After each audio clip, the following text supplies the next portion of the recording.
안녕하세요. 불만찬 기자들입니다. 자, 25라운드 6경기가 지난 주말 펼쳐졌습니다. 전반기 흐름과는 다른 분위기로 지금 진행되고 있거든요. 네.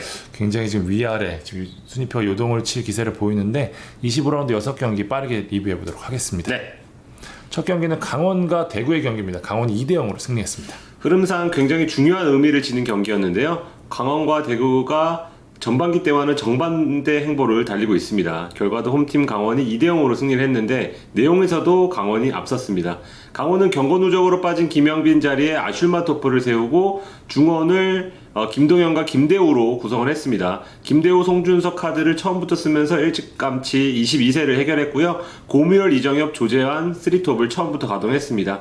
대구는 이진용이 부상을 당하면서 츠바사, 박한빈 좀 새로운 조합이 중원을 맡았고 빡빡한 일정 때문인지 에드가를 일단 벤치에 내리고 정치인 이근호를 투톱으로 꺼냈습니다.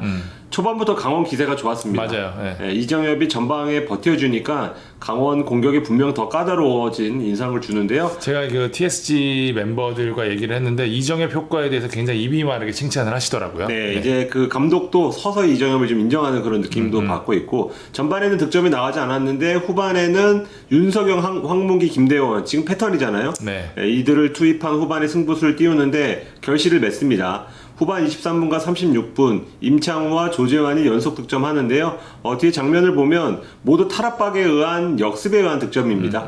공을 빼앗아서 일단 측면으로 보내고 거기서 자연스럽게 득점까지 연결하는 장면.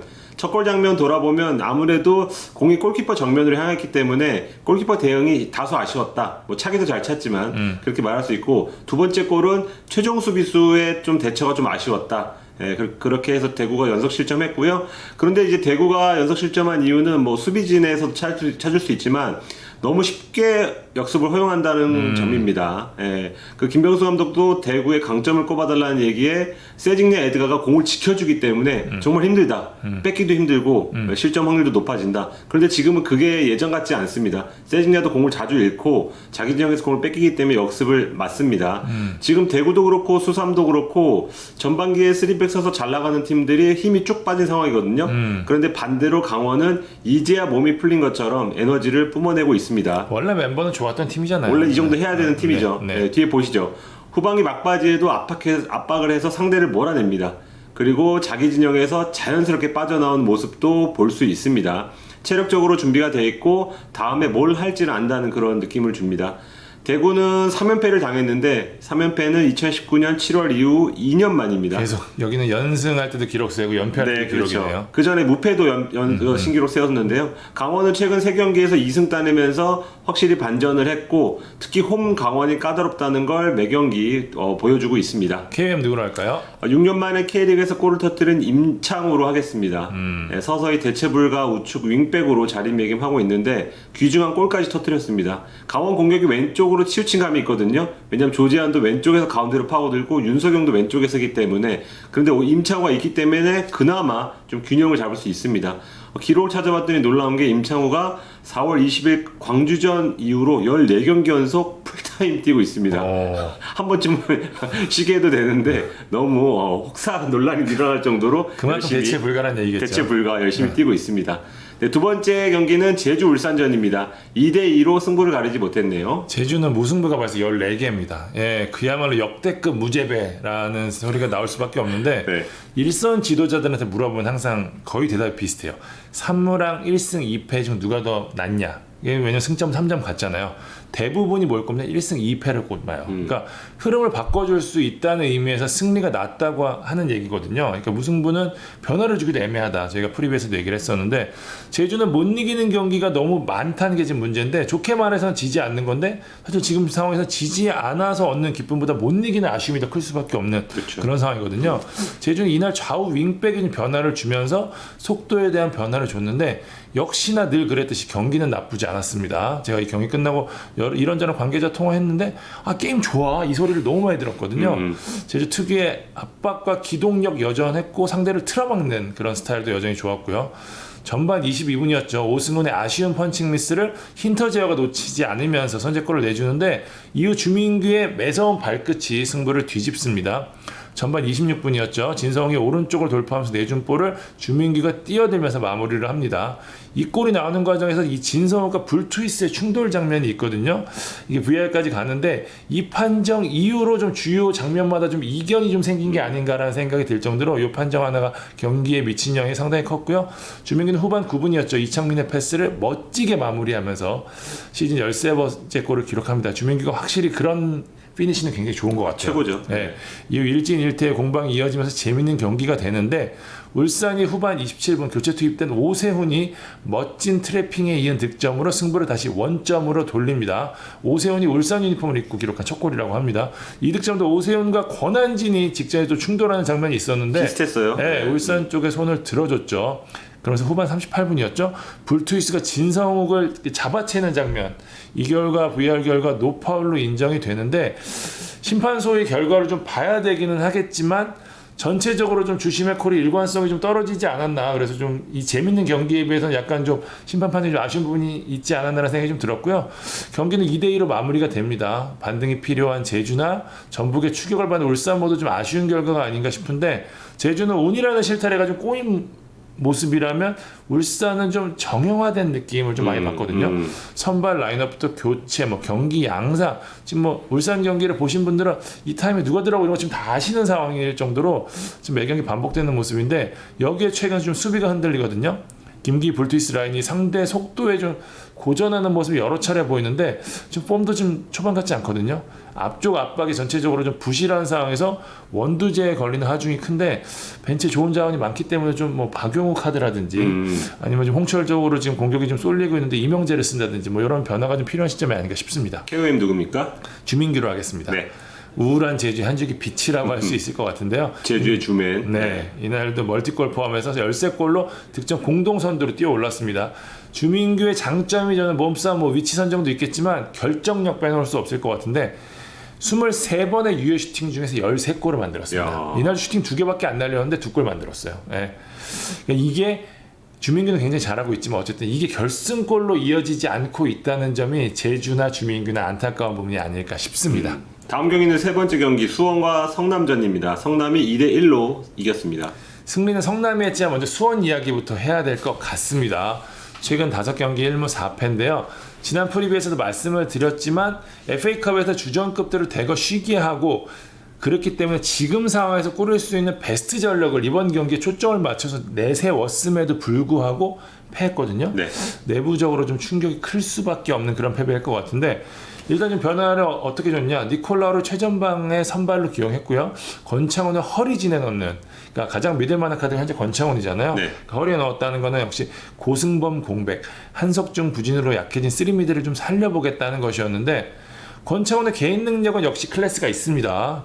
그런데 전체적으로 좀 허리가 좀 부실한 느낌을 지울 수가 없는 게 전반기 좋았을 때 수원이 역습 과정에서 굉장히 효율적이었어요. 예. 근데 지금 수원은 너무 쉽게 볼을 내주고 또 뺐는데도 너무 어려워요.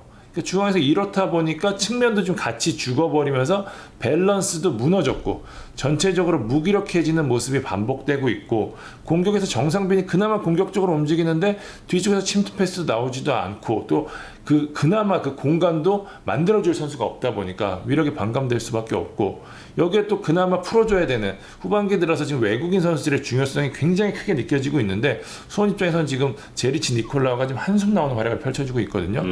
그야말로 좀 최악의 흐름이 좀 이어지고 있다는 점에서 수원 팬들 그리고 박건하 감독의 고민이 굉장히 클 것 같고요.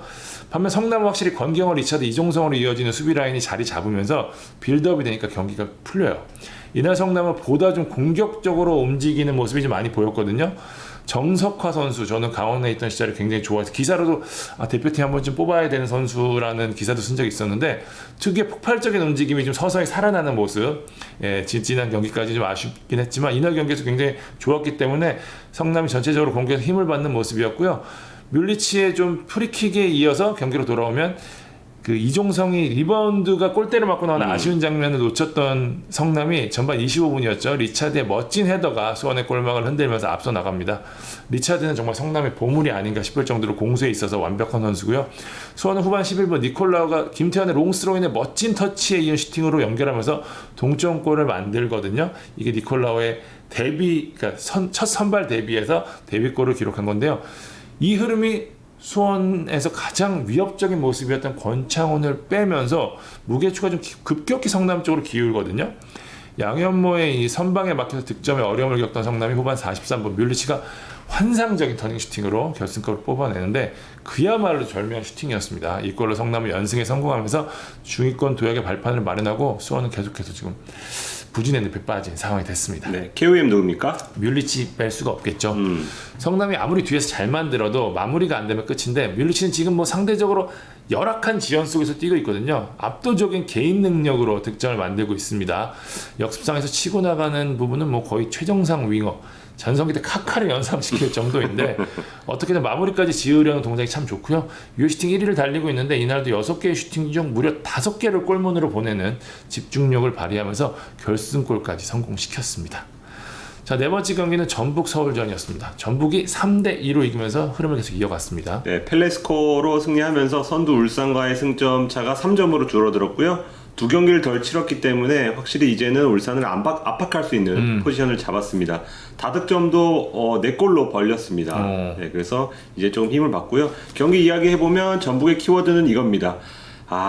이렇게 될 게 아닌데 네, 김상식 감독은 팅커맨이라고 하죠. 네, 실험과 타이틀을 좀 벗겠다 이렇게 선언을 라니에리 했습니다. 감독이 갖고 있었던 별명이죠. 그렇습니다. 예. 전경기 대비 그런데 5자리를 일단 바꿨습니다. 근데 아무리 그래도 일정이 빡빡하다 보니까 어쩔 수 없는 선택이었던 것 같은데 1선부터 3선까지 따졌을 때는 송민규와 백승호 정도만이 연속 출전을 했습니다.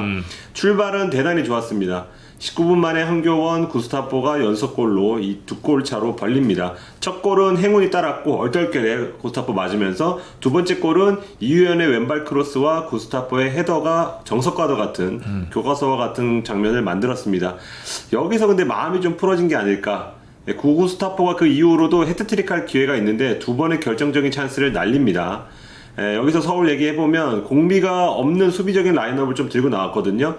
그런데 이제 2골 먹고 나서 수비수 김원균 빼고 공격수 조영욱 투입하면서 반격에 나섰고 전반 끝나기 전에 결실을 맺습니다. 추가 시간에 여름이 얻어낸 페널티를 나상호가 차 넣었는데요. 후반에는 전세가 완전히 역전됩니다. 전북이 약간 지친 감도 있는 것 같고 숫자 싸움에서 계속해서 밀립니다. 그래서 측면을 열어주는데 24분 한교원이 달아나는 추가골을 넣었지만 40분 가브레엘이 구스타포가 되게 비슷했습니다. 구스타포 헤더와 비슷한 장면으로 K리그 데뷔골을 넣으면서 다시 따라잡습니다.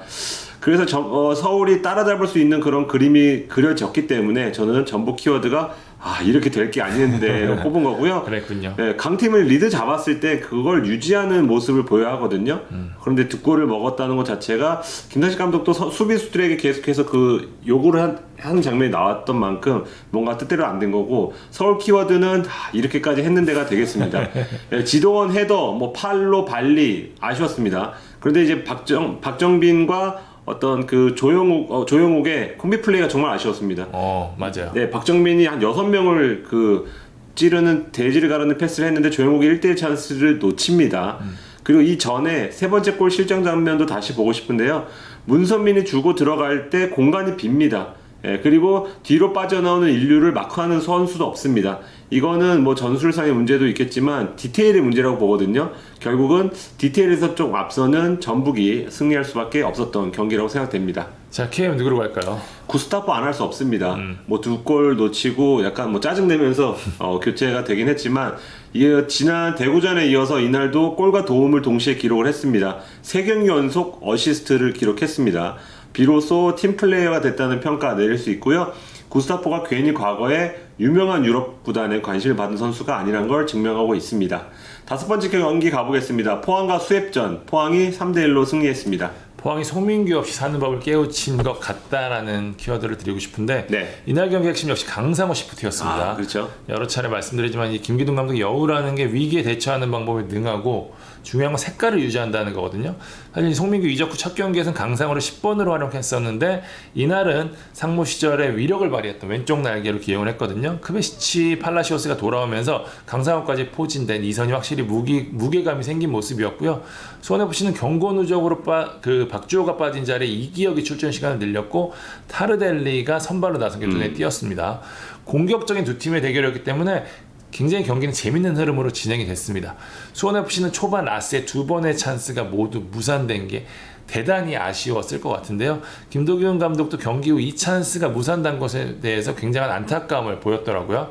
라스가 좋은 움직임으로 기회까지 만들었지만 지난 인천전부터 마무리에서 무언가 좀 아쉬운 모습을 보이고 있다는 점, 팀 내부에서 좀 약간의 우려의 목소리가 있고요. 위기를 넘긴 포항이 선제골을 넣었습니다. 전반 15분이었죠. 신진호가 이승모에게 찔러준 볼을 잭슨이 멋진 태클로 막았는데 이 볼이 공교롭게 강상우한테 흘러요. 근데 강상우는 멋진 오른발 슈팅으로 마무리에 성공했습니다. 1진1퇴의 공방 끝에 전반이 마무리가 되고요. 후반 3분 교체 투입된 양동현이 친정팀을 상대로 동점골을 넣었습니다. 라스의 패스를 받은 무릴로의 슈팅이 골대를 맞고 나왔고 양동현이 헤더로 마무리를 했습니다. 1대1로 팽팽한 흐름이 이어졌는데 지난 수원FC전에서 해트트릭을 기록했던 수원FC 킬러 담당 일진 임상엽이 등장합니다. 햄스트링 부상 이후 이날에 맞춰진 복귀를 준비했다고 하는데 후반 20분이었죠. 강상우의 프리킥을 헤더로 연결하면서 득점에 성공합니다. 이후에는 강현무가 선방쇼를 펼치죠. 저는 이거 굉장히 중요한 포인트라고 보는데 라스의 슈팅을 두 번이나 막아낸 건 이날 경기의 단연 강현무 활약의 백미가 아니었나 싶습니다. 위기를 넘긴 포항은 후반 35분이었죠. 임상엽이 행운의 골로 승부의 쐐기를 박습니다. 이게 그렇게 될 게 아닌데 확실히 상성 또 좋은 기운을 받는 팀들이 있는 것 같아요. 선수별로. 포항을 일단 여러모로 얻은 게 많은 경기인데 강상우 시프트의 위력을 확인을 했고요. 동시에 레프트백 자리에 김윤성이라는 대안을 찾으면서 밸런스를 얻었습니다. 이 선수가 잘 못했다면 강상우 선수가 수비에 부담을 받아서 이렇게까지 할 수가 없었는데 굉장히 포항 입장에서 여러 가지 김기동 감독 경기 후에 좋은 옵션을 얻었다는 이야기도 했고요. 임상엽의 성공 복귀로 마무리하는 측면도 보강을 했고요. 반면 이 수원FC는 나쁘지 않은 경기를 하면서 기존에 좋았던 흐름을 분명히 이어가긴 했지만 확실히 박주의 공백이 느껴지면서 미세하게 밸런스가 깨졌고요. 무엇보다 지금 라스가 좀 지친 모습 보인다는 것, 특히 후반에는 아예 발을 끌고 다니는 모습, 점프도 제대로 못하더라고요. 이 부분 김도균 감독도 통화를 했는데 좀 걱정을 하는 것 같거든요. 어떻게 다음 경기 대처할지 좀 봐야 될 것 같습니다. KOM 누굽니까? 강상우 하겠습니다. 1골 1도움의 표면적인 기록뿐만 아니라 전반적으로 날카로운 모습 왼쪽에서부터 많이 나왔거든요. 상무 시절 연상케 했는데 저는 레프트백보다는 이 자리가 지금 현재 강상우를 가장 많이 뽑아낼 수 있는 자리인가 아닌가 생각이 들고요. 송민규와는 전혀 다른 유형이에요. 오히려 근데 섬세하거든요. 강상우 선수가 속도도 더 좋고 지금 포항에서는 더 나은 옵션이 아닐까라는 생각이 들어서 강상우 선수 이번 경기 KUM 뽑도록 하겠습니다. 네. 자, 마지막 경기 광주 인천전입니다. 광주가 1대0으로 이겼습니다. 네, 제가 프리뷰 때 상성 얘기했는데 상성은 역시 국룰이라고 생각이 됩니다. 광주가 이걸 잡았습니다. 5개의 경고가 처절한 싸움을 말해주는데요. 이러한 처절함과 집중력이 승부를 갈랐습니다. 살펴보겠습니다. 광주는 지난 라운드에 결장한 주장 김원식이 돌아왔고 윤평국이 모처럼 골키퍼 장갑을 꼈습니다. 허율까지 선발로 복귀해서 척추 라인을 손봤습니다. 인천은 준비한 카드가 두 외인 네게바 아길라르를 22세 카드와 이른 시간에 교체해서 좀 힘을 주겠다는 그런 전략을 들고 나왔고요. 주로 후반에 출전했던 김도혁을 선발로 내세우면서 전반에 좀 힘을 주는 느낌을 강하게 줬습니다. 하지만 뜻대로 풀리지 않았는데 전반부터 상대 광주에게 많은 찬스를 내줍니다. 이순민의 중거리를 시작으로 엄지성, 이으뜸이 잇따라 중거리 슛으로 인천 골문을 위협을 하고요. 전반은 바로 엄지성 하이라이트라고 해도 과언이 아닐 정도로 엄지성이 돋보였는데 저는 말 나온 김에 KOM으로 그냥 엄지성을 꼽겠습니다. 뒤에 영상 보시면 알겠지만 몸이 가볍습니다. 통통 튑니다.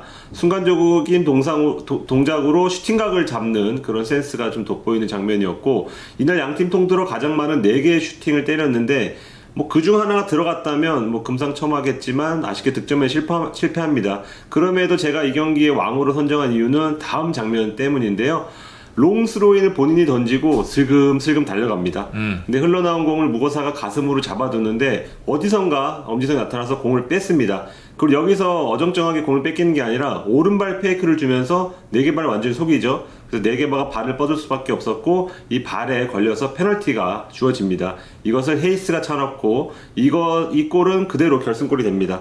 후반에는 송시우 투입 효과를 보면서 인천이 조금 몰아붙였지만 득점이 나오지 않으면서 결국 인천은 9경기 만에 패배를 맛봅니다. 수비는 그런대로 잘해주고 있지만 공격이 아쉽거든요. 지금 2경기 연속 무득점 중이고 무고사는 이날 한 개도 쏘지 못했습니다. 지난 수원FC전에 의해서 계속 부진하네요. 네, 무고사 아까 말했던 라스와 무고사가 좀 부진이 좀 눈에 띄고요. 광주는 뭐 필드골은 없었지만 어쨌거나 승점 3점을 따냈다는데 의미를 줄 수 있을 것 같습니다. 자, 25라운드 리뷰해봤습니다. 주중 경기 프리뷰도 놓치지 마세요. 지금까지 볼만찬 기자들이었습니다. 감사합니다.